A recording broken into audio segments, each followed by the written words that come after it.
கந்தா, கடம்பா, முருகா, கதிர்வேலா, தண்டாயுதபாணி. வரும் செவ்வாய்க்கிழமை அற்புதமான தெய்வீகமான கிருத்திகை நட்சத்திர செவ்வாய்க்கிழமையுடன் இணைந்து வரக்கூடிய சஷ்டி. மறக்காம முழு நாள் பழனிமலை முருகனை நினைத்து விரதம் இருங்கள்.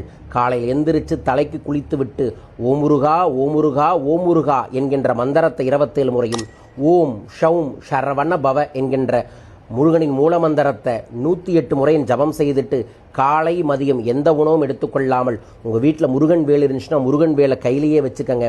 மாலை மீண்டும் தலைக்கு குளித்து விட்டு உங்கள் வீட்டில் அந்த முருகன் வேலை வச்சு பால், தண்ணீர், பன்னீர், மஞ்சள், திருநீர், அதற்கப்புறம் பஞ்சாமிரத்தால் அபிஷேகம் பண்ணி அந்த முருகன் வேலுக்கு அலங்காரம் பண்ணி பஞ்சாமிரத்தை பிரசாதமாக வச்சுட்டு அதற்கு முன்னாடி உட்கார்ந்து சேம் அந்த 2 மந்திரத்தையும், அதற்கப்புறம் அகத்திய பெருமான் கொடுத்த ஓ முருகா, குருமுருகா, அருள்முருகா, ஆனந்த முருகா, சிவசக்தி பாலனே, சண்முக சடாச்சரணே, கனவிலும் நினைவிலும் நீ காக்க, ஓம் ஸ்ரீம் ஐம் வேல் காக்க என்கின்ற மந்திரத்தையும் 27 முறை சொல்லி கந்தகுரு கவசத்தை படித்துவிட்டு உங்களோட கடன் பிரச்சனையை ஒரு பிரியாணியில் எழுதி முருகனை வேண்டி அதே தீபத்தில் எரித்து விடுங்கள்.